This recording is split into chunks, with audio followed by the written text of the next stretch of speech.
కాలేజీలో நாம் ఉదయకాలమందు మనము எப்படி நாம் மறுபடியும் பிறப்பது என்பதான சத்தியத்தை நாம் கேட்டோம். తిరిగి జన్మించడం ఎలాగ అనేటువంటి సత్యముని గురించి మనం విన్నాం. இயேசு கிறிஸ்துவை போல ஜீவிக்கிறது என்பது பாவத்திலிருந்து முற்றிலுமாய் விடுதலையாகி அவரை போல அதில் வளர்றது அப்படிங்கிறத கேட்டோம்.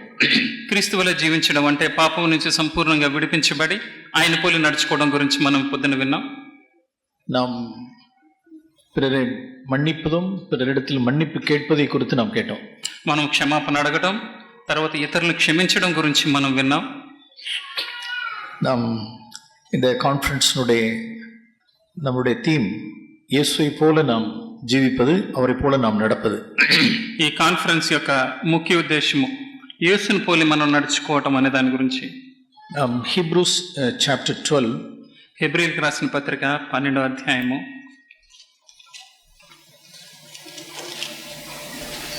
முதல் ஒரு ஃபர்ஸ்ட் 4 verses நாம் வாசிப்போம். మొదటి 4 వచనములు మనం చదువుకుందాం.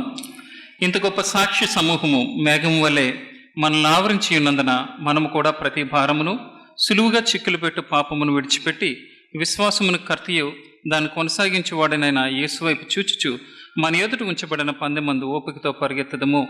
ఆయన తన ఎదుట ఉంచబడిన ఆనందము కొరకై అవమానమును నిర్లక్ష్యపెట్టి సిలువను సహించి దేవుని సింహాసనం యొక్క కుడిపార్శ్వమున ఆసీనుడై ఉన్నాడు. మీరు అలసట పడకయు మీ ప్రాణములు విసుకకియు ఉండునట్లు పాపాత్ములు తనకి వ్యతిరేకముగా చేసిన తిరస్కారమంతయు ఓర్చుకునిన ఆయన్ను తలంచుకునుడి. మీరు పాపముతో పోరాడుటలో రక్తము కారునంతగా ఇంకా దాన్ని ఎదిరింపలేదు. హీబ్రూ ఆథర్ జీసస్ குறித்து இங்கே காண்பிக்கிறார். ఇక్కడ హెబ్రీయుల గ్రంథకర్త యేసు ప్రభు గురించి ఇక్కడ మనకి చూపిస్తున్నారు. நாம் இயேசுவை நோக்கி நமக்கு நியமிக்கப்பட்டிருக்கிற ரேஸ்ல நான் ஓடணும் அப்படிங்கறத வாசிக்கிறோம். యేసు వైపు చూచుచు మన ముందు ఉంచబడిన పందెమందు ఓపికతో పరిగెత్తాలి. verse 2ல రెండవ వచనంలో அவர் ஷேம் கிராஸ், அப்புறம் verse 4ல ஹாஸ்டிலிட்டி இதெல்லாம் அவர் என்డ్యూర్ பண்ணாருன்னு வாசிக்கிறோம். ఇక్కడ మనం రెండో వచనంలో ప్రతి భారమును సిలువుగా చిక్కులు పెట్టే పాపమును విడిచిపెట్టారు, తర్వాత ఆయన అవమానమును నిర్లక్ష్య పెట్టారు అనే దాన్ని మనం చూస్తున్నాం. అవమానం, సిలువై, హాస్టిలిటీ. అవమానమును, సిలువను, తర్వాత చిక్కులు పెట్టే పాపములను ఆయన విడిచిపెట్టారు. அவர் பாவத்திற்கு விரோதமாய் போராடுகிறதற்கு அவர் ரத்தம் சிந்தத்தக்கதான அளவுக்கு அவர் பாவத்துக்கு எதிர்த்து நின்றார். ఆ పాపంతో పోరాడే విషయంలో రక్తము కారునంతగా పాపమును ఆయన ఎదిరించారు. இப்ப நாம் அவரை நோக்கி நாம் నియమిக்கப்பட்டிருக்கிற அந்த ரேஸ்ல நான் ஓடணும் அப்படின்னு வாசிக்கிறோம். ఇక్కడ మనం ఏం చూస్తున్నామంటే ఆయన వైపు చూచుచు మనందు ఉంచబడిన పరుగు పందెమందు మనం పరిగెత్తవలను అని చూస్తున్నాం. ஓகே, ஆனால் இங்க verse 1ல நாம் எப்படி வாசிக்கிறோம்னா மேகம் போன்ற இத்தனை திரளான சாட்சிகள் அப்படின்னு வாசிக்கிறோம். ఇక్కడ మొదటి వచనంలో మనం ఏం చూస్తున్నామంటే ఇంత గొప్ప సాక్షి సమూహము మేఘం వలె మనల్ని ఆవరించి ఉన్నందున. அப்படின்னா ஹீப்ரூ ஆத்தர் ஹீப்ரூஸ் சாப்டர் 11ல நிறைய సాక్షిகளை சொல்றார். హెబ్రీ గ్రంథకర్త హెబ్రీయులకు రాసిన పత్రిక 11వ వచనంలో అనేక మంది వారి యొక్క విశ్వాసం గురించి, సాక్ష్యం గురించి ఇక్కడ చెప్తున్నారు. அவர்களெல்லாம் heroes of faith.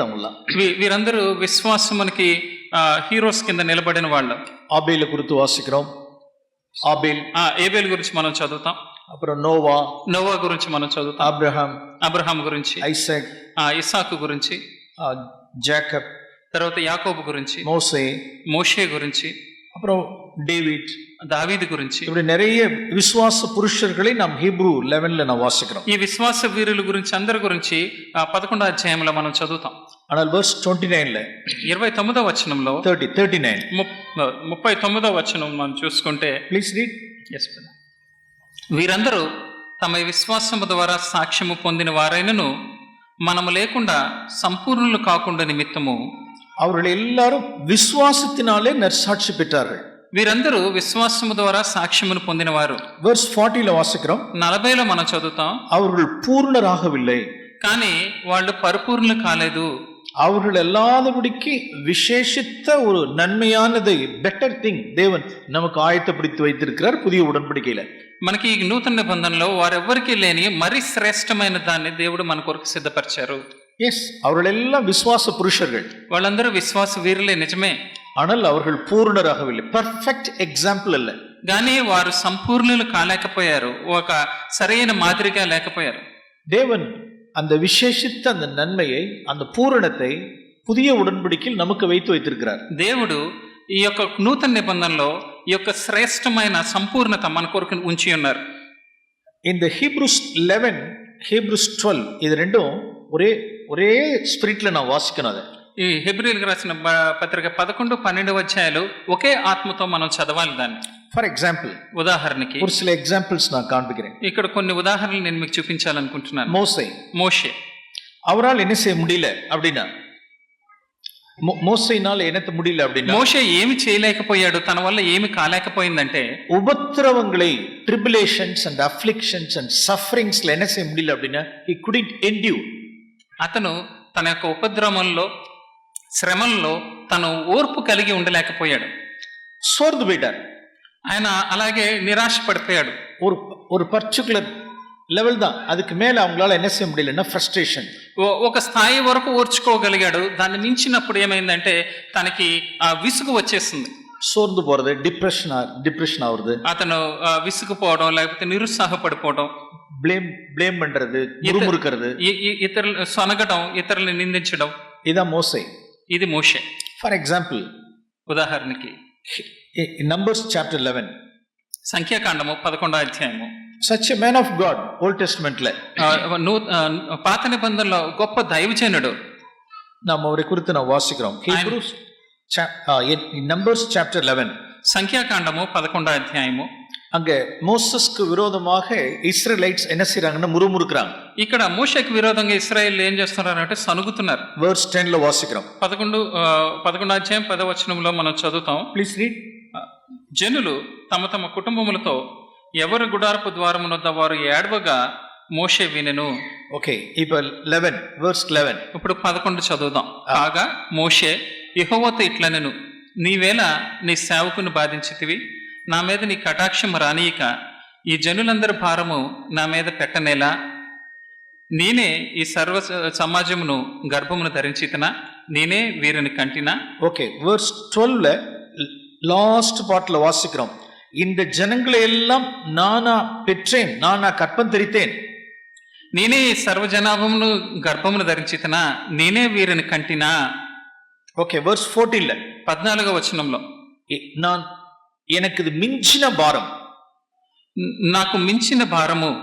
Okay, verse 15 15వ వచనంలో, இந்த உபத்திரவத்தை காணாதபடிக்கு நான் என்னை கொன்று போடும், నేను నా బాధను చూడకుండానట్లు నన్ను చంపుము.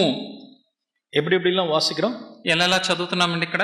அருமையானவர்களே, நாம் கவனமா இதை கவனிக்கும்படி உங்களை அன்போடு வேண்டுகிறேன்.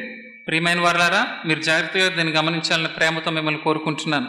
ఓల్డ్ టెస్టమెంట్ లీడర్, ఇశ్రాయేలునుடைய మిగపెரிய లీడర్ మోసెస్. పాత నిబంధనలో ఇశ్రాయేల్లో ఉన్న పెద్ద నాయకుడు మోషే. அவர் ஒரு பெர்ஃபெக்ட் எக்ஸாம்பிள் நமக்கு கிடையாது. ఆయన మనకి సరైన సంపూర్ణమైన మాదిరిగా లేడు. ஏன் அப்படின்னா, ఎందుకనంటే உபத்திரவத்தில், ட்ரிபுலேஷன், சஃபரிங்ஸ்ல என்ன செய்ய முடியலன்னா, he couldn't endure.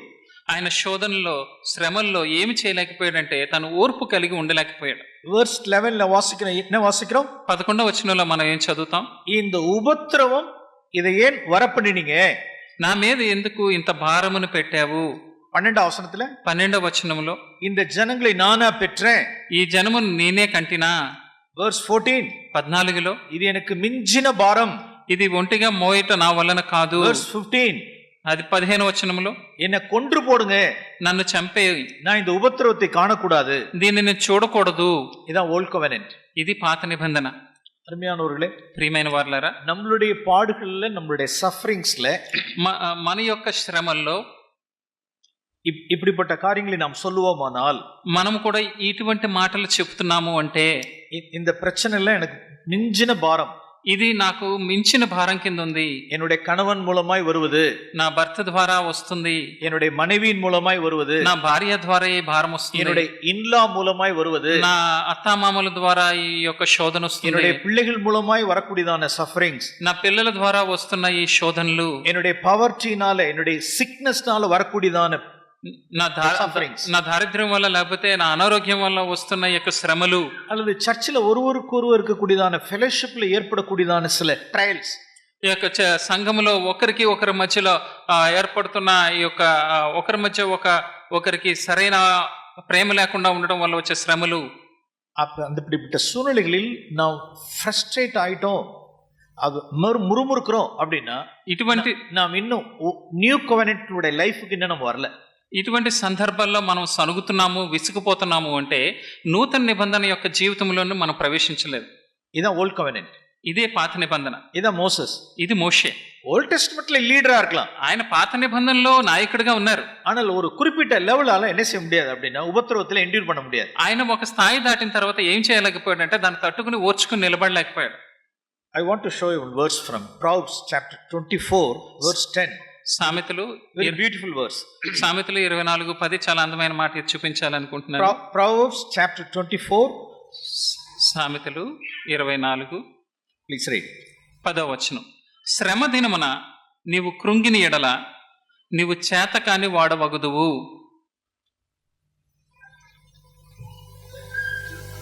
நம்மளுடைய ஆபத்து காலத்தில் நாம் சோர்ந்து போவோமானால் நம்மளுடைய பலன் குறுகினது. శ్రమ దినమున మనం కృంగిని ఎడల మనము చేతకాని వారమగుదుము. ఓకే, இந்த verse நான் வச்சுக்கோ உள்ளற. ఇది మన హృదయంలో దాన్ని అలా ఉంచుకుందాం. ఇప్పుడు మనం let us turn. ఇప్పుడు వేరే వైపు let us turn back to Numbers 11. ఇప్పుడు మనం సంఖ్యాకాండం 11వ అధ్యాయం మరలా తిప్పుదాం. Numbers chapter 11. సంఖ్యాకాండం 11వ అధ్యాయం. இப்போ அவருக்கு ஒரு ஆபத்து காலத்துல இருக்கிறார், ஒரு நெருக்கடியில இருக்கிறார், ஒரு கிரைசிஸான டைம்ல இருக்கார். ఇప్పుడు ఆయన ఒక ఆపద సమయము, ఒక శ్రమలో ఉన్నారు. அந்த అఫ్లిక్షన్స్ల ట్రయల్ ట్రిబులేషన్స్ల அவரால் ఎండ్యూర్ பண்ண முடியல. ఈ యొక్క శ్రమల్లో, ఆ యొక్క శోధనలో ఆయన ఓర్చుకుని నిలబడలేకపోయారు. பேசாம நான் செத்துலான்னு சொல்றார், ఇంకా చనిపోదాం అంటున్నాడు. ఇదే மாதிரி நம்ம இந்த காலை வேளையில் எவ்வளவு பேர் இந்த ஹால்ல உட்கார்ந்திருக்கோம். ఈ విధంగా ఈ ఉదయకాలం ముందు ఎంతమంది హాల్లో ఇలా కూర్చుని ఉన్నారు. இந்த உபத்திரவத்தை காணக்கூடாதபடிக்கு நான் செத்துலாம், ఈ యొక్క ఉపద్రవం చూడకుండానట్లు నేను చచ్చిపోతే బాగుండు, இந்த பிரச்சனைகளிலிருந்து நான் பார்க்க கூடாதபடிக்கு நான் மறிக்கிட்டோம், ఈ సమస్యలు నేను చూడకుండా నేను చనిపోతే బాగుండు, ஏன் மேல சுமத்துனீங்க, இவ்வளவு பாரத்தை ஏன் சுமத்துனீங்க, ఎందుకు నా మీద ఇంత భారాన్ని మోపుతున్నారు அப்படின்னு தேவனை கேள்வி கேட்கிறவர்கள், అలా ఆ విధంగా దేవుణ్ణి ప్రశ్నలు అడిగేవాళ్ళు. அப்படிப்பட்டவர்கள் எல்லாரும் தங்களுடைய இருக்கிற பலத்தை அவர்கள் இழக்கிறார்கள். అలాగ మాట్లాడే వాళ్ళందరూ వారు బలమును విడిచిపెట్టి కృంగిపోతున్నారు. ఆపత్తు కాలத்தில் நாம் సోర్ந்து పోவோமானால் நம்மளுடைய బలం కురిగినది. శ్రమ దినమున నువ్వు కృంగిని ఎడల నువ్వు చేత కాని వాడవగదువు అంటే నీ బలము తగ్గిపోతుంది. ఓకే, గాడ్స్ దేవునుடைய ஒரு ప్రిన్సిపల్ என்னன்னு சொல்றேன். దేవుని సూత్రం ఏంటో ఇక్కడ చూద్దాం మనం. గాడ్స్నుடைய ప్రిన్సిపల్ అది. దేవుని యొక్క సూత్రం.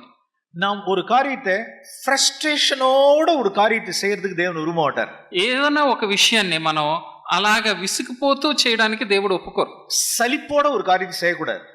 అలాగా మనం కష్టపడుతూ చేయకూడదు. మోసెస్కే తన్నుடைய బలం என்னன்னு அவருக்கே தெரியல.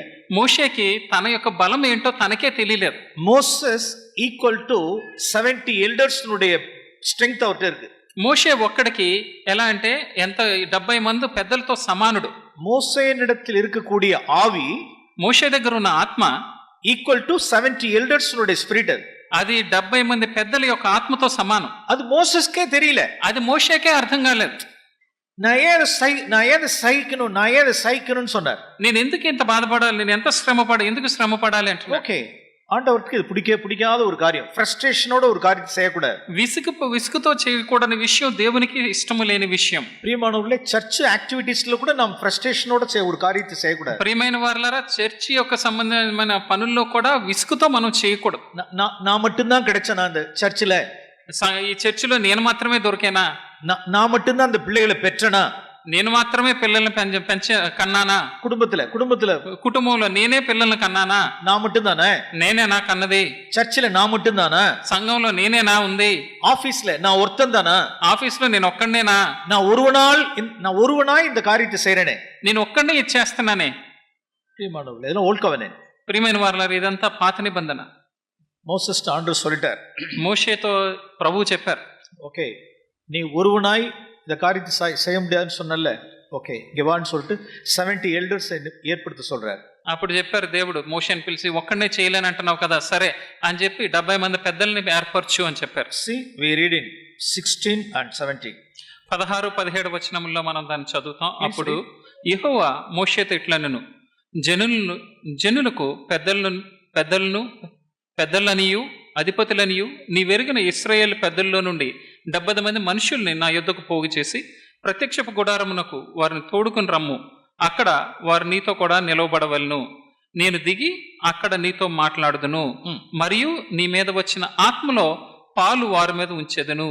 ఈ జనుల భారమును నీవు ఒంటిగా மோய்கொண்டுனట్లు వారి దానిలోనొక పాలు నీతో కూడా భరింపవలెను. நமக்கு என்ன வாசிக்கிறோம் என்றால் ఇక్కడ మనం ఏం చదువుతున్నాం అంటే உன்மேல் இருக்கிற ஆவியை எடுத்து 70 people மேல வைப்பேன்ட்டார். నీ మీద ఉన్న ఆత్మను తీసి ఆ 70 మంది మీద ఉంచుతాను.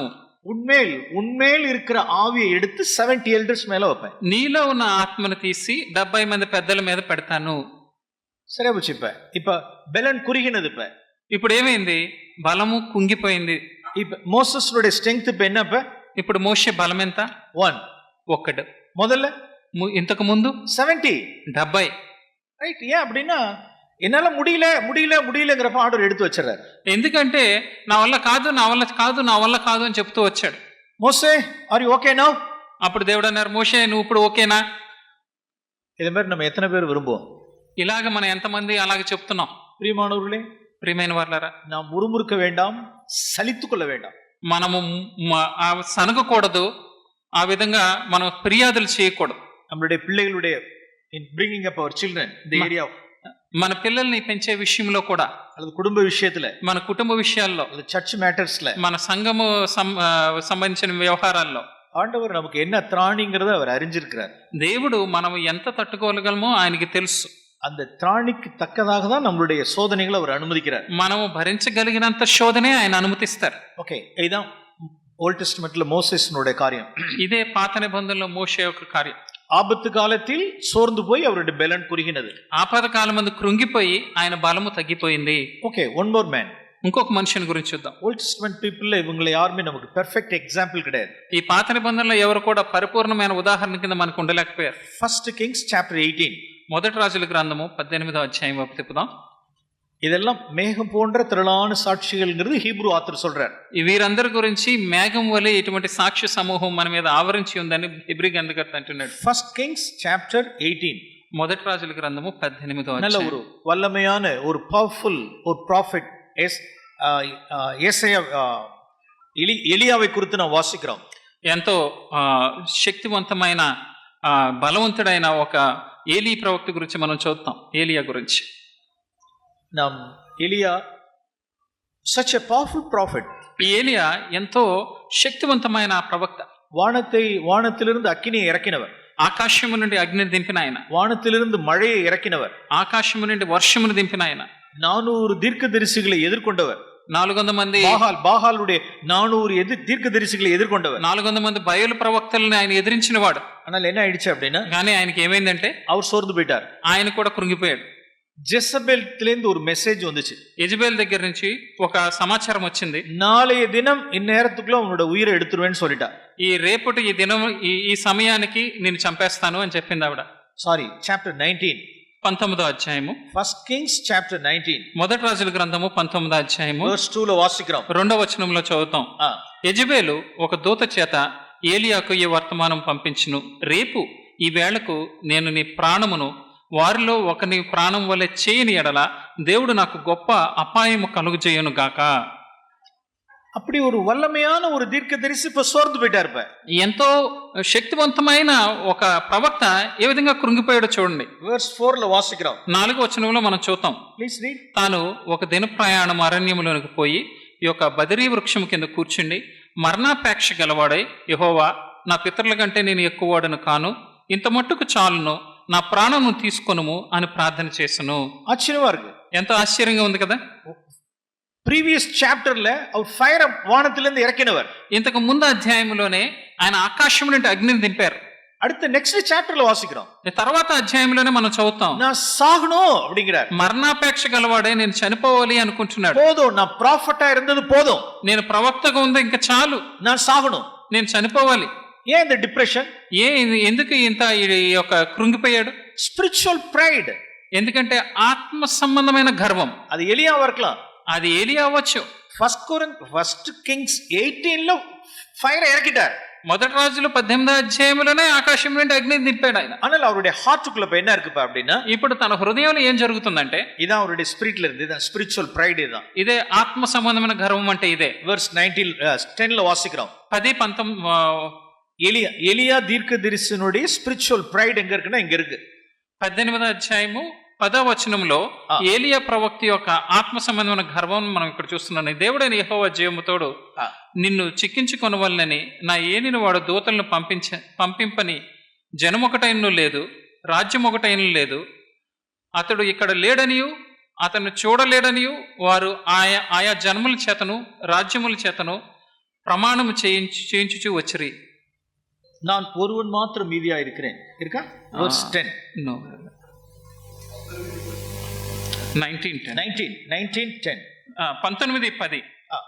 అతడు ఇశ్రాయేలీల వారు నీ నిబంధనను త్రోసివేసి నీ బలిపీఠములను పడగొట్టి నీ ప్రవక్తలను ఖడ్గము చేత హతము చేసిరి.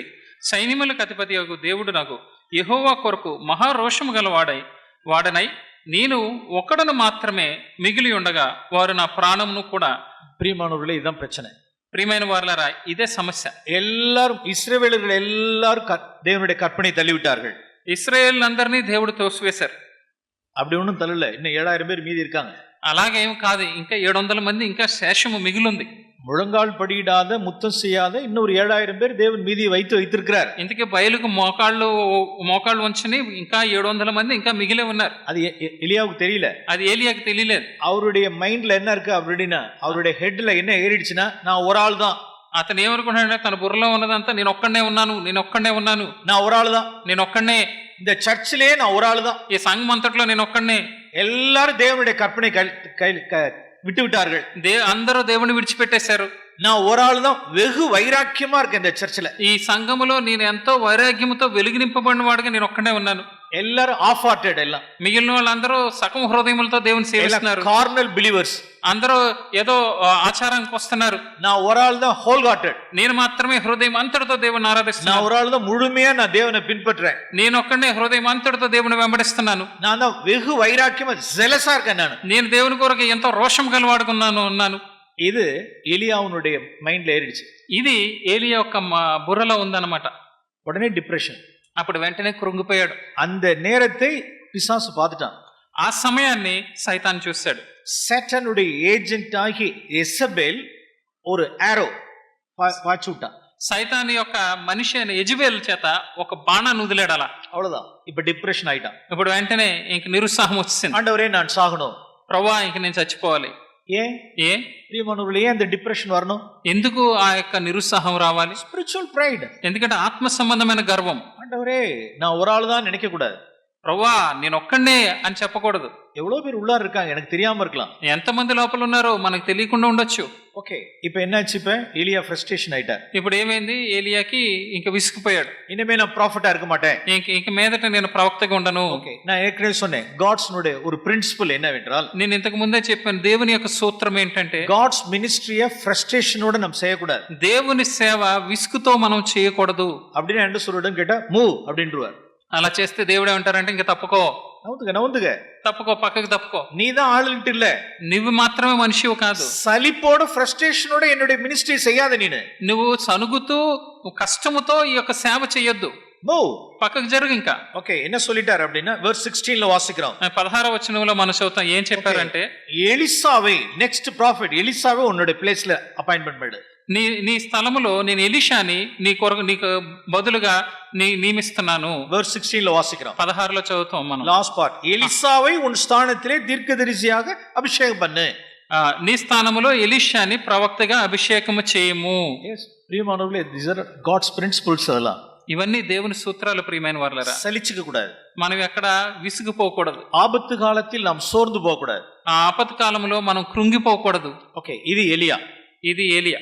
ఓకే, நிறைய ఎగ్జాంపుల్స్ ఓల్డ్ టెస్టమెంట్ లో இருந்தாலும், ఇంకా పాత నిబంధనలో అనేకమైన ఉదాహరణలు ఉన్నప్పటికీ వన్ మోర్, ఇంకొకటి మనం చూద్దాం. நாம் இங்க வாசிக்கிறோம்.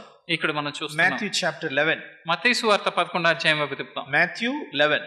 మత్తయి సువార్త 11. జాన్ ది బాప్టిస్ట్, బాప్తిస్మం ఇచ్చే యోహాను గురించి మనం చదువుతాం. ఓల్డ్ టెస్టమెంట్ నుండి లాస్ట్ ప్రాఫిట్. ఆ పాత నిబంధనలో ఉన్న ఆఖరి ప్రవక్త. జీసస్ அடையாளம் காண்பித்தவர், ஜீசஸை காண்பித்தவர், యేసు ప్రభువును చూపించిన వ్యక్తిన, இயேசுவுக்கு வழியை ஆயத்தம் பண்ணினவர், యేసు ప్రభు కొరకు దారి సిద్ధం చేయడానికి వచ్చిన ఆయన. அவருடைய தாழ்மை அருமையான தாழ்மை, ఆయన యొక్క సాక్ష్యం ఎంతో గొప్ప సాక్ష్యము. జీసస్ పెరుగును నా తాழ்తును, ఎంతో దీనుడు ఈయన. ఏమన్నాడంటే యేసు ప్రభు హెచ్చించబడాలి, నేను తగ్గించబడాలన్న వ్యక్తి. அப்படிப்பட்ட அருமையான ஒரு தேவனுடைய மனுஷன். అటువంటి గొప్ప దైవజనుడు ఈయన. அவரு ஆபத்து காலத்தில் என்ன செஞ்சிட்டாருன்னா சோர்ந்து போயிட்டார். ఈయన కూడా ఏం చేశాడంటే ఆపత్కాలంలో కృంగిపోయాడు. Matthew chapter 11, మత్తయి సువార్త 11వ అధ్యాయము இங்க வாசிக்கிறோம். ఇక్కడ మనం చదువుతున్నాం. அவர் இப்ப ஜெயில்ல இருக்கிறார். ఇప్పుడు ఆయన చెరసాలలో ఉన్నారు. verse 2 లో వాసిக்கிறோம். 2వ వచనంలో మనం చూస్తున్నాం. Please read. 11:2 బ్రదర్. 11:2. క్రీస్తు చేయుచున్న కార్యములను గూర్చి యోహాను చెరసాలలో విని, రాబోవాడు నీవేనా, మేము మరి ఒకని కొరకు కనిపెట్టవలనా అని ఆయన్ను అడుగుటకు తన శిష్యులను పంపెను. வருகிறவர் நீர்தானா அல்லது வேற காத்திருக்க வேண்டும்? రాబోయే వాడు నీవేనా, లేకపోతే నేను వేరే ఎవరికన్నా కనిపెట్టాలా? ఓకే, జీసస్ அவருக்கு ஆன்சர் சொல்லி அனுப்புறார். యేసు ప్రభు అతనికి సమాధానం చెప్పి పంపిస్తున్నారు. చూడండి, verse 6 లో వాసిக்கிறோம். 6లో మనం చదువుతాం. என்னிடத்தில் இடரல் அடையாதே, నా విషయమే అభ్యంతర పడద్దు. ஜான், நான் ஜெயில்ல வந்து உன்னை ரிலீஸ் பண்ணுவேன்னு எதிர்பார்க்காத. యోహాను, జైల్లోంచి నిన్ను విడుదల చేస్తానని నా నుంచి నువ్వు ఎదురు చూడొద్దు. நீ மரணத்துக்கு நியமிக்கப்பட்டவன், నువ్వు మరణించడానికి నియమించబడ్డావు. நானும் மரணத்துக்கு நியமிக்கப்பட்டவன், నేను కూడా మరణించడానికి నియమించబడ్డాను. ఓకే, நீ முன்னால போயிட்டு இருக்க, నువ్వు ముందు నడుస్తున్నావు, நான் பின்னால வந்துகிட்டு இருக்கேன். నేను నీ వెనక వస్తున్నాను. நான் விடுதலையாக்க வருவேன் அப்படின்னு எதிர்பார்க்காத. నేను నిన్ను విడిపించడానికి వస్తాను అని ఎదురు చూడొద్దు. ஆபத்து காலத்தில் சோர்ந்து போகாதே, ఆపద కాలంలో నువ్వు అభ్యంతర పడద్దు, కృంగిపోవద్దు. என்கிட்ட இடரல் அடையாம இரு. నా విషయమై నువ్వు అభ్యంతర పడకుండా ఉండు. நான் விடுதலை கொடுத்தாலும் சரி, விடுதலை கொடுக்காவிட்டாலும் என்னிடத்தில் இடரல் அடையாத. నేను నిన్ను విడిపించినా నిన్ను విడిపించకపోయినా నువ్వు అభ్యంతర పడద్దు, అలా కృంగిపోవద్దు. இந்த சிறையிருப்பிலிருந்து நான் விடுவித்தாலும் விடுவிக்காம போனாலும் நீ இடரல் அடையாத. ఇక శరీరం నుంచి నేను నిన్ను విడిపించినా విడిపించకపోయినా నువ్వు కృంగిపోవద్దు. எஸ், ஆபத்து காலத்தில் சோர்ந்து போகாதே, నువ్వు ఆపద కాలంలో కృంగిపోవద్దు. எஸ், இப்படி நாம என்ன சொல்லலாம்? யோபு சொல்லலாம். ఇంకా ఎవరి గురించి చెప్దాం? యోబు గురించి కూడా మనం చెప్పొచ్చు. ஆபத்து காலத்தில் சோர்ந்து போனவன், ఆయన ఆపద కాలంలో కృంగిపోయాడు. எரேமியா ஆபத்து காலத்தில் சோர்ந்து போனவர். ఈ ఇర్మియా గురించి కూడా మనం చెప్తాం. ఇర్మియా కూడా అంతే ఆపద కాలంలో కృంగిపోయాడు. ஓல்ட் டெஸ்டமென்ட் பீப்புள் எல்லாரும் men of God எல்லாரும் ஆபத்து காலத்தில் சோர்ந்து போனவர்கள். ఈ యొక్క పాత నిబంధనలో ఉన్న దేవజనులందరూ కూడా ఆపద కాలంలో కృంగిపోయిన వారే. Okay, now let us turn to Hebrews chapter 12. ఇప్పుడు హెబ్రీయులకు రాసిన పత్రిక 12వ అధ్యాయం వైపు తిప్పుదాం. இந்த కాంటెక్స్ట్ లో தான் హీబ్రూ ఆథర్ எழுதுறார். ఈ యొక్క విషయముల గురించే సంబంధించి హెబ్రీ గ్రంథకర్త రాస్తున్నాడు ఇలాగా. Hebrews chapter 12. హెబ్రీయులకు రాసిన పత్రిక 12వ అధ్యాయము verse 2 and 3. 2వ వచనం 3వ వచనం. మనము కూడా ప్రతి భారమును సులువుగా చిక్కులు పెట్టు పాపమును విడిచిపెట్టి విశ్వాసమును కర్తయు దాన్ని కొనసాగించేవాడునైన యేసు వైపు చూచుచు మన ఎదుట ఉంచబడిన పందెంలో ఓపికతో పరిగెత్తుదము. அதுல என்னென்னலாம் அந்த verse 2 and 3 நான் வாசிக்கிறோம் அப்படின்னா, அவர் அவமானத்தை அவர் எண்ணவில்லை, ఆయన అవమానమును పట్టించుకోలేదు, నిర్లక్ష్య పెట్టారు. அவர் சிலுவையை சகித்தார், ఆయన సిలువను సహించారు. அடுத்து verse 3 ல வாசிக்கிறோம். 3వ వచనంలో మనం చదువుతాం. தமக்கு விரோதமாய் பாவிகளால் செய்யப்பட்ட இவ்விதமான விபரீதங்களை, ஹாஸ்டிலிட்டிஸ் அவர் சகித்தார். పాపాత్ములు తనకు విరోధముగా చేసిన తిరస్కారం అంతయు ఆయన ఓర్చుకున్నారు. ఓకే, therefore என்ன சொல்லுதுன்னா verse 3 ல, కాబట్టి ஆத்துமாக்களில் சோர்ந்து போக வேண்டாம். కాబట్టి ఇక్కడ ఏముంటుందంటే మీరు కృంగిపోకూడదు, அவரை நினைத்துக் கொள்ளுங்கள், ఆయన్నే మీరు జ్ఞాపకం చేసుకోండి, இயேசுவை நினைத்துக் கொள்ளுங்கள். మీరు యేసునే జ్ఞాపకం చేసుకోనండి. மோசேயை நினைத்துக் கொள்ள முடியாது, మోషేని మీరు జ్ఞాపకం చేసుకోవడానికి లేదు, எலியாவை நாம் நினைத்துக் கொள்ள முடியாது, ఏలియాను మనం జ్ఞాపకం చేసుకోవడానికి யோபுவை లేదు, நாம் நினைத்துக் கொள்ள முடியாது, యోబును మనం జ్ఞాపకం చేసుకోవడానికి లేదు, ஜான் தி பாப்டிஸ்ட் நாம் நினைத்துக் கொள்ள முடியாது, బాప్తిసం ఇచ్చే యోహాను తలంచుకోవడానికి లేదు, எரேமியாவை நாம் நினைத்துக் கொள்ள முடியாது, ఇర్మియా గురించి మనం తలంచుకోవడానికి లేదు. இவரெல்லாம் சோர்ந்து போனவர்கள், వీరందరూ కృంగిపోయిన వారే. இதான் ஓல்ட் டெஸ்டமென்ட். ఇది పాత నిబంధన. பிரியமானவர்களே, நியூ கவெனன்ட்ல, ప్రియమైన వారలారా, నూతన నిబంధనలో நாம் யாரை நோக்கி பார்க்கணும்? మనం ఎవరి వైపు చూచి నడవాలి? జీసస్. Look unto Jesus. యేసు వైపు చూచుచు, fix your eyes upon Jesus. మీ కళ్ళు ఆయన మీద నిలుపుతూ, அவர் சிலுவையை சகித்தார், ఆయన సిలువను సహించారు, அவர் நிந்தையை, அவமானத்தை சகித்தார், ఆయన అవమానమును నిర్లక్ష్య పెట్టారు, அவர் விபரீதங்களை, பகைமையை சகித்தார், ఆయన తిరస్కారము పగనంతా సహించుకున్నారు, உபத்திரவங்களை சகித்தார், ఆయన కష్టములన్నీ సహించుకున్నారు. அவரை நினைத்துக் கொள்ளுங்கள், ఆయన మీరు తలంచుకోండి. Praise the Lord. Praise the Lord. அவருக்கு அது என்ன சீக்ரெட்? அவர் இவ்வளவு தூரத்துக்கு அவர் பாடுகளை, உபத்திரவங்களை, நிந்தை அதுக்கு என்ன సీక్రెట్? ఈయన అవమానమును, సిలువును, కష్టములను, ఈ నిందలను ఆయన భరించడానికి ఈ రహస్యం ఏంటండి? ప్రియమానవులే, దిస్ ఆర్ సీక్రెట్. ఇదే రహస్యం. ఇక్కడ చూడండి, verse 2 లో వాసిக்கிறோம். రెండవ వచనములో మనం அவர் தமக்கு முன் வைத்திருந்த சந்தோஷத்தின் பொருட்டு, ఆయన తన ఎదుట ఉంచబడిన సంతోషము కొరకు. Praise the Lord. దేవునికి వందనాలు. ప్రియమానవులే, హీబ్రూ ఆథర్ நமக்கு சொல்லி கொடுக்கிறார் பாருங்க. ఈ హెబ్రీ గ్రంథకర్త ఇలా రాస్తున్నాడు చూడండి. இந்த ஒரு காரியத்தை என்னுடைய இருதயத்தில் உள்ளது உங்களோடு கூட ఆవియానவர் వచిటారన సంతోషం. ఈ యొక్క విషయమును ఆత్మీయ దేవుడు మీ హృదయంలో కూడా ఉంచారంటే చాలా సంతోషం. அவர் இவ்வளவுத்தையும் அவரால் எப்படி சகிக்க முடிந்தது?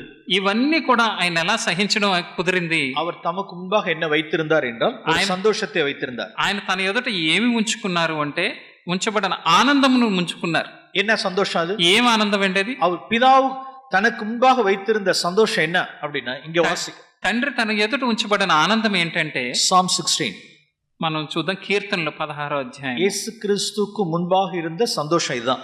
యేసుక్రీస్తు ముందు ఉన్న ఆనందం ఇదే. సంగీతం కీర్తనలు 16వ వచనం 11వ వచనం వాసిపం. 16వ అధ్యాయము 11వ వచనము మనం చదువుదాం. జీవ మార్గమును నీవు నాకు తెలియజేసెదవు, నీ సన్నిధిని సంపూర్ణ సంతోషం కలదు, నీ కుడి చేతిలో నిత్యము సుఖములు కలవు. நல்ல வசனம். இதான் ஜீவ மார்க்கம், பாத் ஆஃப் லைஃப். அதான் ఇది చాలా మంచి వాక్యం. ఇది జీవ మార్గము. அவருடைய பரிபூர்ண ஆனந்தமும் நித்திய பேரின்பமும் எங்க இருக்கு அப்படின்னா, యేసు ప్రభు యొక్క సంపూర్ణమైన ఆనందము ఎక్కడ ఉందంటే அவருடைய சமூகத்தில் இருக்கு. ఆయన సన్నిధిలో ఉంది. பிதாவுடைய சமூகத்தில் தான் அந்த சந்தோஷம் இருக்கு. దేవుని యొక్క సన్నిధిలోనే సంపూర్ణ సంతోషము కలదు. ఫుల్నెస్ ఆఫ్ జాయ్, సంపూర్ణమైన ఆనందము, అబండెన్స్, చాలా ధారాళమైంది, ఇటర్నల్ ప్లెషర్, నిత్యము ఉండే సంతోషములు எங்க இருக்கு? அவருடைய பிதாவுடைய பிரசன்ஸ்ல இருக்கு. இப்ப ఈ ఎక్కడున్నాయి అంటే తండ్రి యొక్క సన్నిధిలో ఉన్నాయి. இப்ப அது கண்ணுக்கு முன்னால வச்சுக்கிட்டாரு. ఇప్పుడు ఆ సంతోషం తన కళ్ళ ముందు పెట్టుకున్నారు. இந்த இடத்துல கொஞ்சம் நல்லா கவனிங்க. దీన్ని జ్ఞాపకం చేసుకుంటే మీరు ఆలోచించండి. இப்ப இந்த இடத்துல ஒரு ஸ்கிரீன் இருக்குன்னு வச்சுங்க. ఇక్కడ ఒక స్క్రీన్ ఉంది అనుకుందాం. వెనక ஒரு வெயில் ஒரு ஸ்கிரீன் இருக்கு. ఇక్కడ ఒక తెర లాంటిది అడ్డు ఉంది అనుకుందాం. அதுக்கு பின்னால దాని వెనక நான் ఓల్డ్ కవెనెంట్లో நம்ம இப்படி వాసిக்கிறோம். టాబర్నాకిల్ 3 పార్ట్ நம்ம వాసిக்கிறோம். దాని వెనక ఔటర్ కోర్ట్, ప్రాకారము, వెలియ ప్రాకారము, ఇన్నర్ కోర్ట్, తర్వాత పరిశుద్ధ స్థలము, holy place, most holy place, అతి పరిశుద్ధ స్థలము. Outer court, inner court, holy place, then most holy place. వెలియ ప్రాకారము, తర్వాత పరిశుద్ధ స్థలము, అతి పరిశుద్ధ స్థలము. ఓకే, அந்த ஹோலி பிளேஸ்க்கும் మోస్ట్ హోలీ ప్లేస్కి ఇடையில ஒரு వెయిల్ இருந்தது. పరిశుద్ధ స్థలముకు అతి పరిశుద్ధ స్థలమునకు మధ్యలో ఒక తెర ఉంటుంది. ఫాదరుடைய பிரசன்ஸ் எங்க இருக்கு அப்படின்னா மோస్ట్ ஹோலీ ప్లేస్ல బిహైండ్ ద వెయిల్ இருக்கு. இப்ப తండ్రి యొక్క సన్నిధి ఎక్కడ ఉంటుందంటే ఈ యొక్క తెర వెనక అతి పరిశుద్ధ స్థలములో ఉంటుంది. நாம் இப்படி கற்பனை பண்ணியோம். Let us imagine like this. మనం ఈ విధంగా అనుకుందాం, ఊహించుకుందాం. ఓకే, இந்த இடத்துல ஒரு ஸ்கிரீன் இருக்குன்னு வச்சு, ఇక్కడ ఒక స్క్రీన్ ఉంది. Behind the screen, behind the veil ఫాదరుடைய பிரசன்ஸ் இருக்குன்னு வச்சுக்கோ. దాని వెనక తండ్రి యొక్క సన్నిధి ఉంది అనుకుందాం. இப்ப ఫాదరుடைய பிரசன்ஸ்க்குள்ள போறதுக்கு ஒரு యాక్సెస్ வேணும் நமக்கு.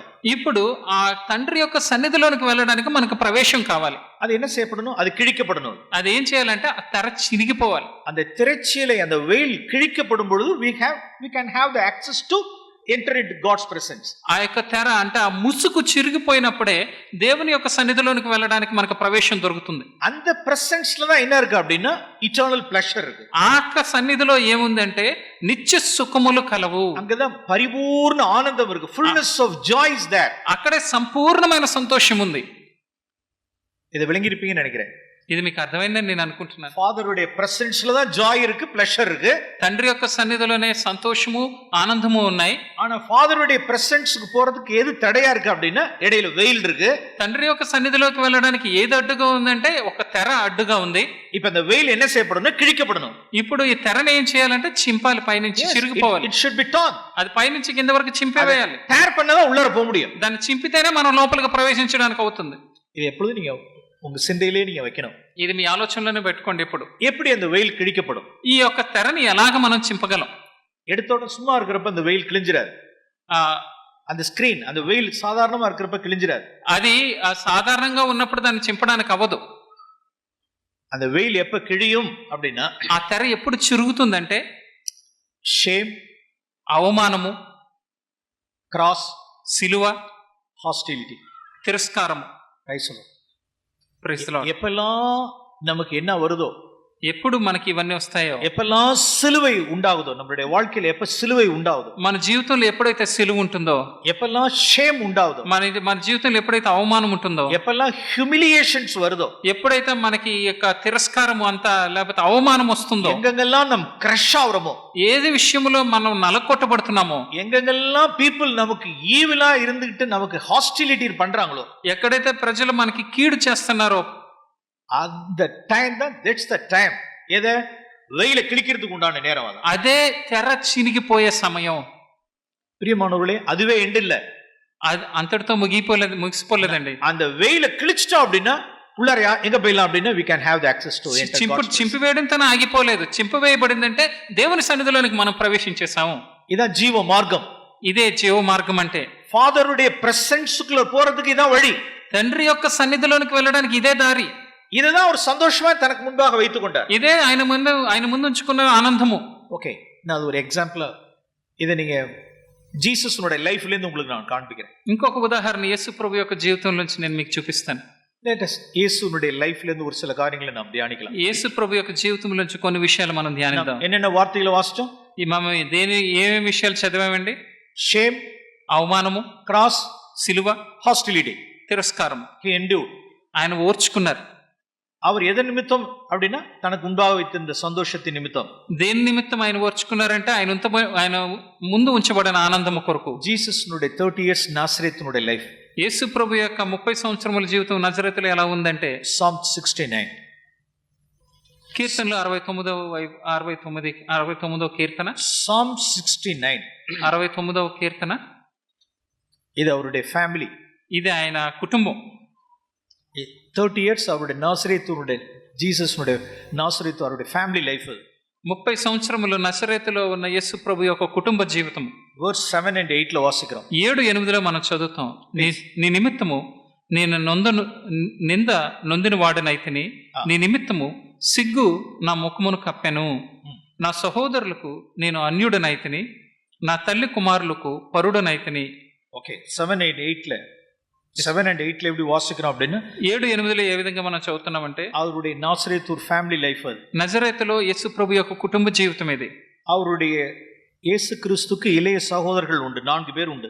యేసు ప్రభుకి ఇంకా 4 సహోదరులు ఉన్నారు. அந்த 4 బ్రదర్స్ అన్బిలీవర్స్, విశ్వాసికాదవர்கள். ఆ 4 తమ్ముళ్ళు కూడా విశ్వాసం లేని వారు. அதாவது நாசரேத்தூரில் இருக்கிற வரைக்கும் அவர்கள் அவிசுவாசிகள். ఆయన నజరేతులో ఉన్నంత వరకు వాళ్ళు అవిశ్వాసులే. அவர்களுக்கு ஒரு அந்நியனை போல இருந்தார். వాళ్ళకి నేను అన్యుడనైతిని అంటున్నారు. அவரை డైలీ அவர் என்ன செஞ்சுக்கிட்டே இருந்தாங்கன்னா, அவரை நிந்திச்சுக்கிட்டே இருந்தாங்க. ప్రతిరోజు వాళ్ళు ఏం చేస్తారంటే యేసు ప్రభు మీద నిందలేస్తూనే ఉంటారు. அது எப்படி அவரை நிந்திச்சிருக்க முடியும்? అది ఎలాగా ఆయన నిందించగలరు? நான் இப்படிதான் யோசிக்கிறேன். నేను ఈ విధంగా అనుకుంటున్నాను. ఇది என்னுடைய వ్యూ, என்னுடைய పర్స్పెక్టివ్. ఇది నా ఆలోచన. నేను దాని గురించి ఇలా అనుకుంటున్నాను. జీసస్னுடைய இளைய சகோதரர்கள், యేసు ప్రభు యొక్క చిన్న తమ్ముళ్ళు, அவங்களுடைய அந்த ஒரு ஸ்கூல் லைஃப்ல, స్కూల్ జీవితం అనుకుందాం, அந்த ஒரு 5 or 6 or 7ல జీసస్ குறித்து சில கேள்விகள் எல்லாம் கேள்விப்பட்டிருப்பாங்க. వాళ్ళు 5, 6, 7 సంవత్సరాలప్పుడు యేసు ప్రభు గురించి కొన్ని విషయాలు వాళ్ళకి వినపడినాయి.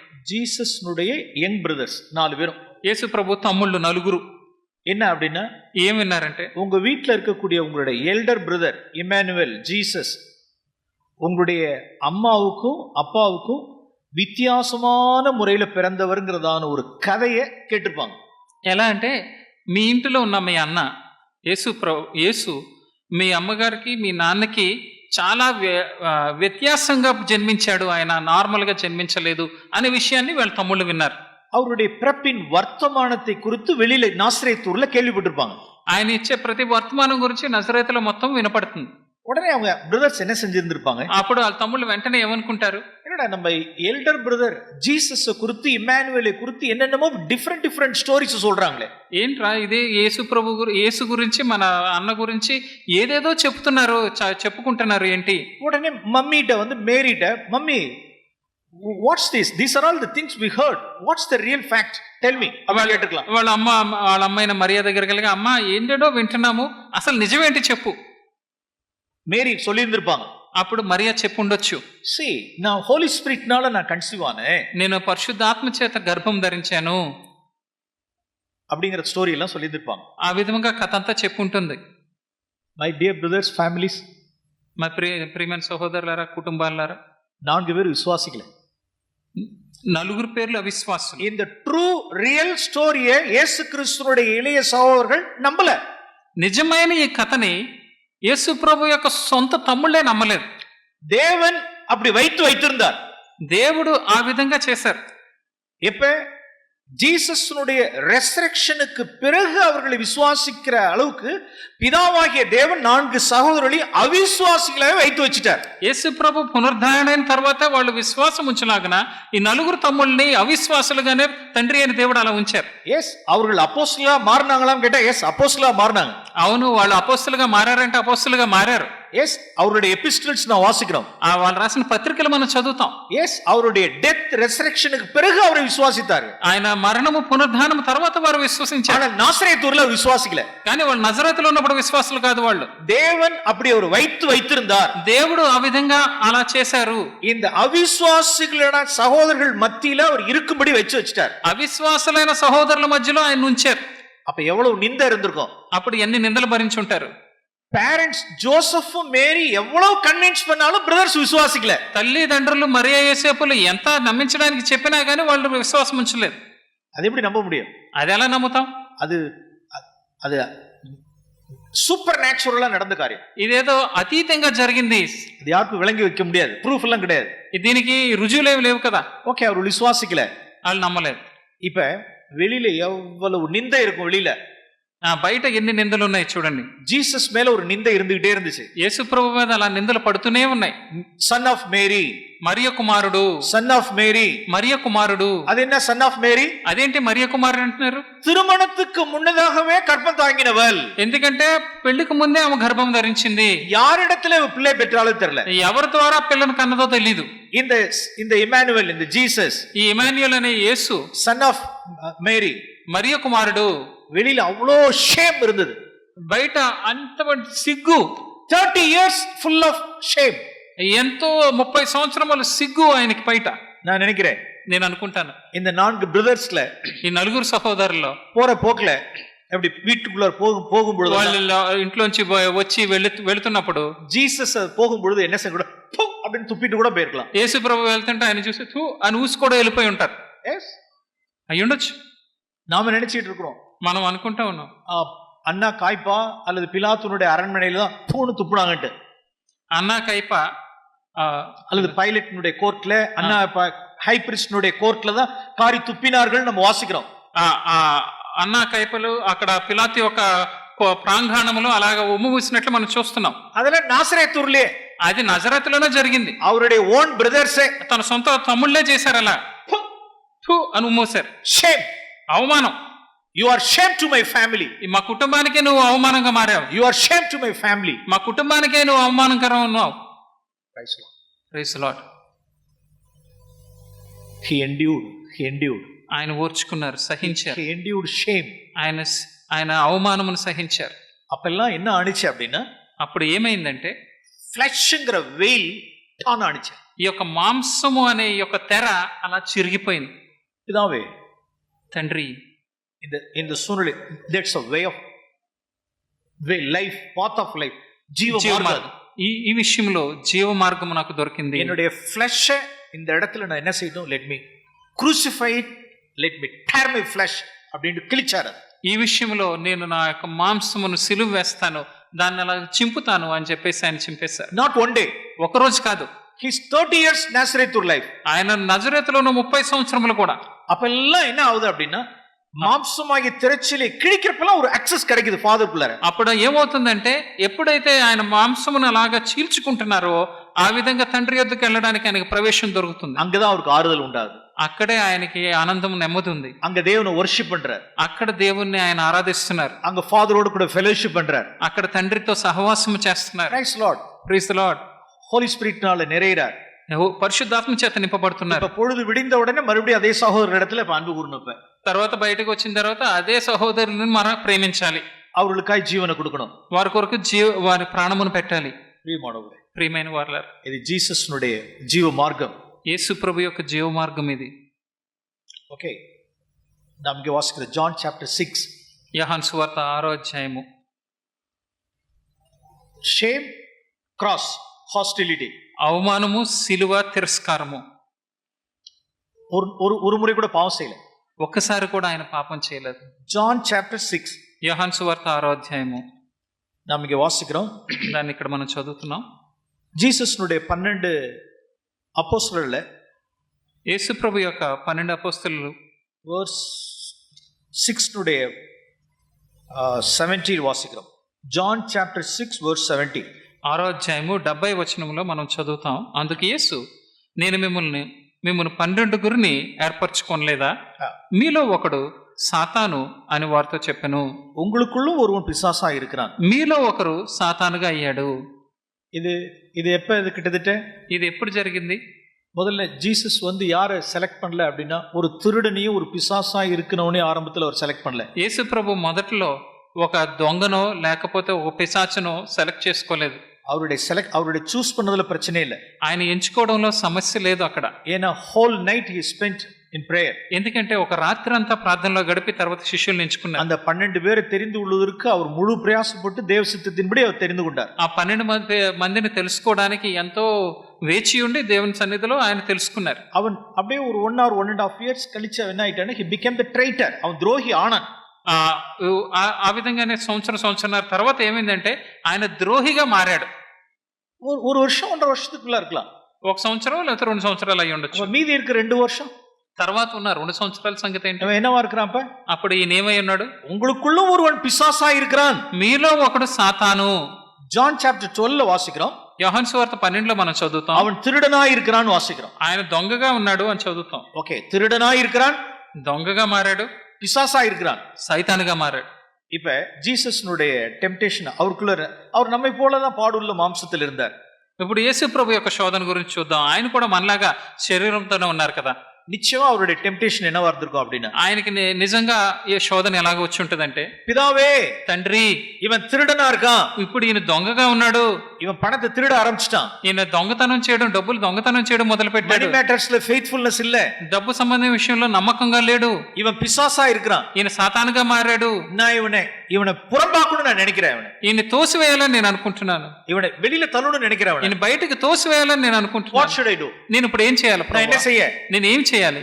ఓకే, జాన్ చాప్టర్ 6 లో, అది యోహాను సువార్త 6లో మనం చదివాం. వర్స్ 37, 6:37లో మళ్ళీ మనం చూద్దాం. తండ్రి, నాకు అనుగ్రహించి వారందరూ నా యొద్దకు వత్తురు, నా యొద్దకు వచ్చి వారిని నేను ఎంత మాత్రమును బయటికి త్రోసివేయను. వర్స్ 38లో, నా ఇష్టము నెరవేర్చుకున్నట్టుకు నేను రాలేదు, నన్ను పంపిన వాని చిత్తము నెరవేర్చుటకే పరలోకము నుండి దిగి వచ్చి తిని. ఓకే, వర్స్ 39లో, ఆయన నాకు అనుగ్రహించిన దాని అంతటిలో నేనేమీ పోగొట్టుకొనక అంచు దినమున దాన్ని లేపుటయే నన్ను పంపిన వాని చిత్తమై ఉన్నది.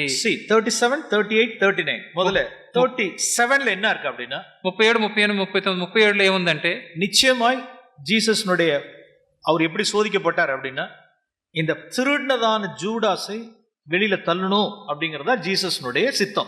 నిజంగా యేసు ప్రభు ఏ విధంగా శోధించబడ్డారంటే, దొంగ అయిన ఈ యొక్క యూదాను బయటకు త్రోసివేయాలి. நீங்களும் நானும் சோதிக்கப்பட மாட்டோமா? నువ్వు నేను ఆ విధంగా శోధింపబడమా? இப்படிப்பட்ட திருடனா இருக்கிறவனை வெளியில தள்ளணும்னு நம்ம நினைக்க மாட்டோம். ఇలాంటి దొంగగా ఉన్నవాడిని బయటకు తోసివేయాలని మనం అనుకోమా? జీసస్ நம்மை போலதான் மாம்சத்தில் இருந்தார். యేసు ప్రభు మనవలే ఆయన ఈ మాంసములోనే ఉన్నారు. ఓకే, అది யாருடைய சித்தம்? అది ఎవరి చిత్తము? జీసస్னுடைய வில். అది యేసు ప్రభు యొక్క చిత్తం. జీసస్னுடைய வில் என்ன? యేసు యొక్క చిత్తం ఏంటి? జూడాస வெளியில தள்ளணும், యూదాను బయటకు త్రోసివేయాలి. ఓకే, ఫాదరుடைய வில் என்ன? ఇప్పుడు తండ్రి చిత్తం ఏంటి? 39లో, మై డియర్ సన్, నా ప్రియ కుమారుడా, కడసి నాள் மட்டும் அவனோட వర్క్ பண்ணு, ఆఖరి దినం వరకు తనతో నువ్వు పనిచేయి, அவனை இழந்துராதே, దాన్ని ఆయన విడిచిపెట్టొద్దు, పోగొట్టుకోవద్దు. That's father's will. అది తండ్రి చిత్తము. அவனை நான் இழக்க விரும்பல, ఆయన బయటకు తోసివేయడానికి ఇష్టపడలేదు. దుర్మార్గన్ తన పాపத்திலேயே మరిக்கிறது சித்தம் இல்ல. దుర్మార్గుడు తన పాపంలోనే చనిపోవడం దేవుని చిత్తము కాదు. జూడాస్ తన పాపத்துல మరిக்க வேண்டாம், యూదా తన పాపంలో చనిపోకూడదు. కడసి மட்டும் அவனோட వర్క్ பண்ணு, ఆఖరి దినం వరకు తనతో పనిచేయి. అది ఫాదర్స్ విల్, ఆ తండ్రి చిత్తం. జీసస్னுடைய வில், యేసు ప్రభు చిత్తం இந்த திருடனை வெளியில தள்ளணும். ఈ దొంగను బయటికి తోసేయాలి. See, that is cross. అదే సిలువ అంటే, இதான் cross. అదే సిలువ అంటే. ஜீசஸ்னுடைய will என்ன சொல்லுது? యేసు ప్రభు యొక్క చిత్తం ఏం చెప్తుంది? ஜூடாஸை cast out பண்ணணும். యూదాను బయటికి తోసివేయి. ஃபாதருடைய will என்ன? తండ్రి చిత్తం ఏంటి? verse 39 39లో మనం చదువుతాం, கடைசி நாள் மட்டும் அவனோட ஒர்க் பண்ணு. ఆఖరి దినం వరకు తనతో పంచే, அவன் அன்பு கூறு, తనకి ప్రేమ పంచు, endure in love, ప్రేమతో సహించు, நன்றி கெட்ட துரோகிய என்ன செஞ்சிரு? அன்பு கூர்ந்துரு. ఎంతో నమ్మక ద్రోహంగా ఉన్న అతనికి నువ్వు ప్రేమను పంచు, கடைசி வரைக்கும் ஒர்க் பண்ணு. ఆఖరి దినం వరకు తనతో పంచే, endure in love, ప్రేమలో సహించు till the end. ఆఖరి వరకు. contrary ஆகுது பாரு. ఇక్కడ ఈ రెండిట్లకి పడట్లేదు చూడండి. என்னுடைய வில் வேற, ஃபாதருடைய வில் வேற. నా చిత్తం వేరే, తండ్రి చిత్తం వేరే. இப்ப verse 38 வாசிக்கிறோம். ఇప్పుడు 38 చదువుతున్నాం. இப்ப என்ன சொல்றார்? இப்ப ஜீசஸ் என்ன சொல்றார்? ఇప్పుడు యేసు ప్రభు ఏం చెప్తున్నారు? ஆண்டவரே என் சித்தத்தின்படி அல்ல. తండ్రి నా ఇష్టము కాదు. ஓகே, நான் unto the till the end நான் ஒர்க் பண்ணுவேன்.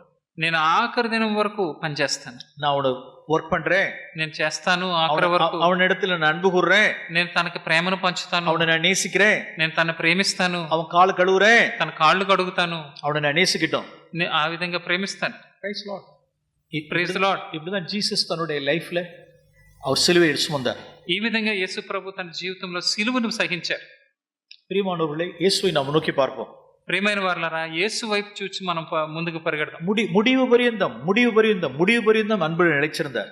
ఆఖరి వరకు ప్రేమను పంచుతూనే ఉన్నారు. இப்படிப்பட்ட சூழ்நிலைகள் எல்லாம் என்ன பண்ணுது அப்படின்னா, இந்த ஹாஸ்டிலிட்டியா இருக்கட்டும், இந்த கிராஸா இருக்கட்டும், இந்த ஷேம் எல்லாம் என்ன செய்யுது அப்படின்னா, ஃபிளஷை கிழிக்கும் பொழுது ఇటువంటి పరిస్థితులు అంటే ఈ యొక్క అవమానం అవ్వచ్చు, సిలువ అవ్వచ్చు, తిరస్కారం అవ్వచ్చు, ఈ యొక్క మన యొక్క మాంసమును అలాగ చీల్చినప్పుడు நாம் அதுவே எண்டில் பிரியமானவர்களே, అదే అంతము కాదండి.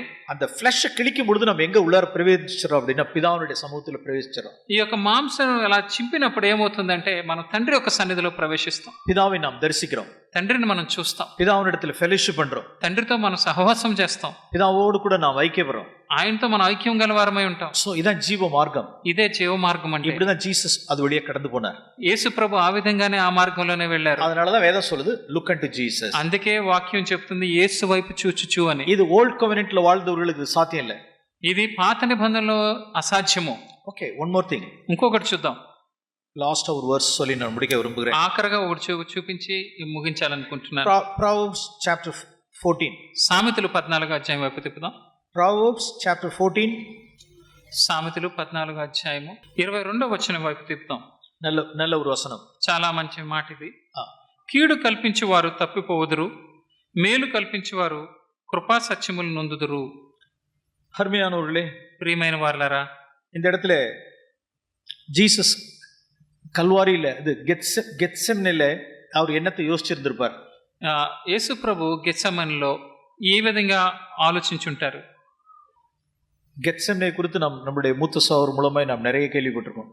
ఈ గెత్సెమనే గురించి మన పెద్దల ద్వారా పెద్ద ద్వారా మనం ఎంతో విన్నాం.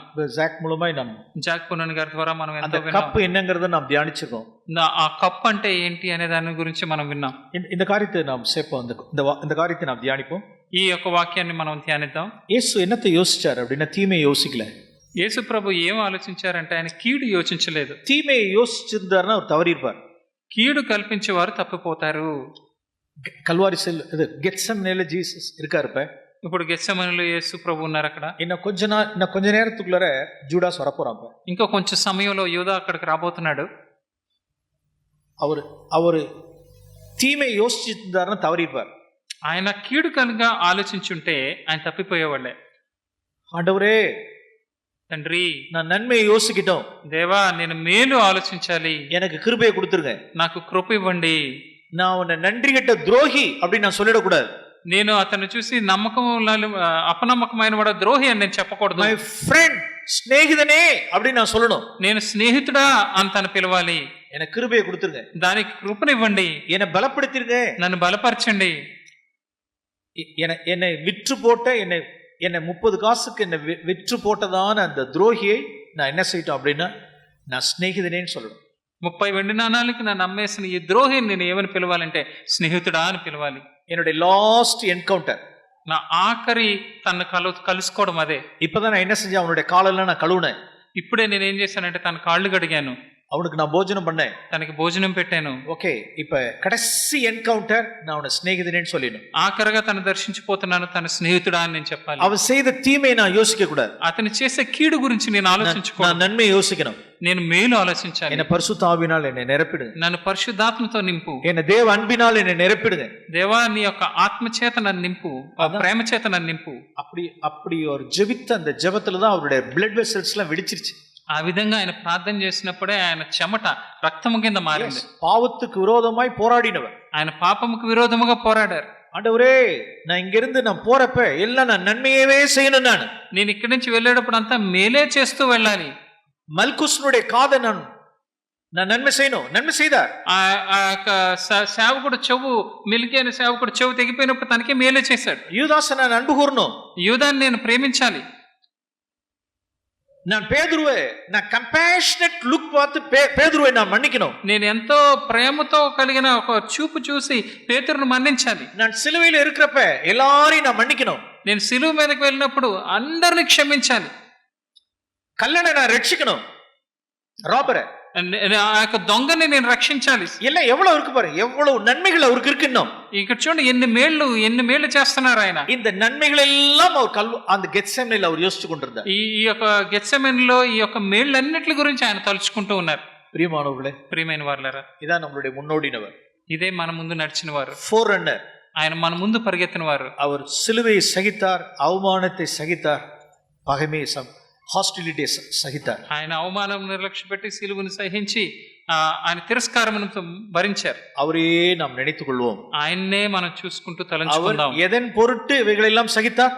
ఆయన దేన్ని చూసి ఇవంతా సహించారు? தனக்கு முன்பாக இருந்த சந்தோஷத்தின் பொருட்டு, ఆయన ముందు ఉంచబడిన ఆనందము కొరకు. இந்த உபத்திரவங்கள் எல்லாம் என்ன செய்யுது அப்படின்னா நம்மளுடைய வெயில கிழிக்குது. ఈ యొక్క పరిస్థితులు, ఈ యొక్క శోధనలన్నీ ఏం చేసినాయి అంటే ఆ యొక్క తెరని చింపేసినాయి. ఓల్డ్ కవెనెంట్ல அது முடியல. అది పాత నిబంధనలో కుదరలేదు. అలాగా మోసెస్ ఎద కిళిక ముడిచినా సెంకడల రెండా కిళిక ముడిచి. మోషే ఏం చేశాడు అంటే రెడ్ సీ ఆయన ఎర్ర సముద్రాన్ని రెండుగా చీల్చగలిగాడు. ஆனா தன்னுடைய கோபத்தை என்ன செய்ய முடியல, அவரால் கிழிக்க முடியல. కానీ తనలో ఉన్న కోపాన్ని ఆయన చింపలేకపోయాడు. మోసెస్కు முன்னால ரெண்டு இருக்கு.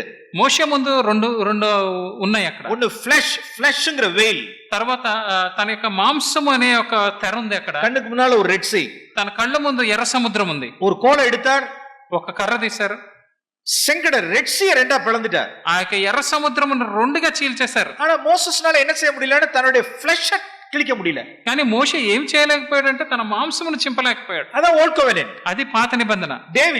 దావీదు కూడా ஒரு లయனை ரெண்டா கிழிச்சார். ఒక సింహాన్ని రెండుగా చీల్చాడు. ஆனால் தன்னுடைய இருக்கக்கூடியதான இந்த லஸ்ட் என்ன செய்ய முடியலன்னா அவரால் கிழிக்க முடியல. తనలో ఉన్న ఇచ్ఛని తను చింపలేకపోయాడు. பத்சேபாளிடத்தில் பார்க்கக்கூடியதான அந்த கண்கள் இச்சை என்ன செய்ய முடியல, கிழிக்க முடியல. బత్షెబాను చూసే కళ్ళ నేత్రాశను ఆయన ఏం చేయలేకపోయాడు అంటే చింపలేకపోయాడు. எஸ், அவர்களால் ஓல்ட் கவெனன்ட் பீப்பிள், அவ்வளவுதான். వీళ్ళందరూ పాత నిబంధన మనుషులు అంతే. அவர்கள் நம்மை எல்லாபடிக்கு அவர்கள் பூரணராகவில்லை.